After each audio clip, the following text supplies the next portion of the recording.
Hi everyone, my name is Edgar Nakamoto, and in today's video I would like to share how to start your Bitcoin study journey. Now I'm not going to go into deep details on this topic because that's going to take a long time because the rabbit hole on Bitcoin is very deep. But I'll give you a clear roadmap of the materials you can study and build your own research from. Now when it comes to Bitcoin, it's always best to start by understanding what money actually is, because Bitcoin is money. From there, you will learn to distinguish between unsound money and sound money. Now, first, I definitely recommend watching a YouTube video called What's the Problem? It's a short 10-minute video that explains why finite or sound money is honest and why fiat or unsound money is dishonest and harmful to the economy. You can search the video here, What's the Problem by Joe Bryan. Definitely very good video. Now, I mentioned it's a 10 minutes video, but it turns out actually 39 minutes, so I'm really sorry for that. But definitely give it a watch. It's going to give you a brief explanation about the current system that we're running, which is going to be the fiat system, where the money is controlled by a central bank and where it's fully centralized. I'm not going to give you any spoilers, so give it a watch. I'll put everything that I've mentioned in this video on the description down below. Now, after that, I would suggest reading the Bitcoin Standard, very popular book by Saifedean, don't know how to pronounce it, Saifedean Ammous, not Amogus. This book will guide you through the history of money, gold, and the concept of sound and unsound money. It also introduces you to the ideas behind Keynesian, monetarism, and Austrian economics, and will show you how Bitcoin perfectly fits into the definition of sound money, which is the honest money. Now, it's very simple. Start from watching this video and then read the book. And also, once you understand the fundamentals of money, which is you get from this and this one, now it's time to read the original Bitcoin white paper by Satoshi Nakamoto himself, the creator of Bitcoin. Now, why you should read it after this? Because, technically the white paper is not going to give you any clue about money in the first place, but it's more like the purpose of Bitcoin. So it's better to start with this two, in my opinion, and then start reading the white paper. The link you can go here, and I'll of course put in the description down below. This should give you a solid foundation to understand why Bitcoin is the best money ever created and why there is no second best. And I also want to share my personal view here. Now, gold is mentioned a lot in both of these cases of video and also on the book, but it's gold and Bitcoin are not enemies.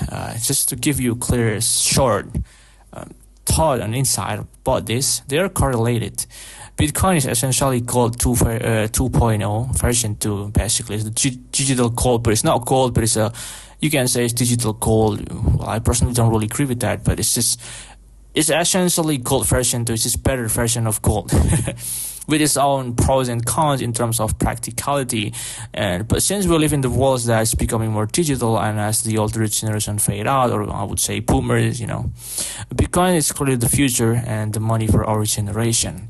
And also adding to the fact that the gold supply every year can increase, and you can search it by yourself. Basically, do your own research how much increase gold supply every year, and compared to Bitcoin, where the market cap or the supply cap is always going to be fixed 21 million, and not even the creator Satoshi himself can print Bitcoin or can make more of Bitcoin, this is essentially the main idea of proof of work, not proof of stake. Now I'm going to explain the proof of work in the next video, not in this video. But for now, let's moving on to the next one. If you want to understand how the Bitcoin itself actually works, now you understand the fundamental, what is Bitcoin, the history of money, and why Bitcoin is the best assets. Now you might want to start to understand the Bitcoin, how Bitcoin actually works technically. I recommend reading The Mastering Bitcoin by Andreas Antonopoulos. It will teach you basic, peer-to-peer transaction, the blockchain, the mempool, private keys, public keys, seed phrases, and many other important technical concepts. The book is free. You can read it here on GitHub. So it won't really take you that long. So, I mean, if you really don't get some, you can just browse on the internet to find out what you haven't understand yet. Now, once you got those basic covered, the next step is to learn about self-custody. Why? Because, buying Bitcoin is very easy. You can just go to any exchange and then buy Bitcoin from the exchange, or you can also buy it peer-to-peer, which is why it's created by going to a site like Brisk, where there's no KYC. You don't need to, put your identity there. But if you buy it on exchange, usually because of the government ruling formality, you have to give yourself, you have to give your identity to the exchange, like it's known as a KYC. But I'm not going to talk about it in this video. So basically, after you put it on the exchange, you don't want to keep it there because, if the exchange closed down or shut down, your Bitcoin is basically gone. There's a saying, not your keys, not Bitcoin. So that's why you always have to self-custody for the financial sovereign. To be fully financially sovereign, you have to study how to self-custody too. How to properly and hold and secure your Bitcoin yourself. Now, there's no single straightforward book for that, but I'll be making a dedicated video soon to teach you the fundamentals of the self-custodial Bitcoin ownership. Now, if you're interested, make sure to subscribe to my channel and stay tuned. Just to remind you, please like this video and comment what you want to see more in the channel, because I mainly talk about Bitcoin and educate people about Bitcoin. That's it for today's video. I hope this helps guide you in starting your Bitcoin study journey the right way. Thanks for watching, and I'll see you in the next one. Stay sovereign, stay Bitcoin only.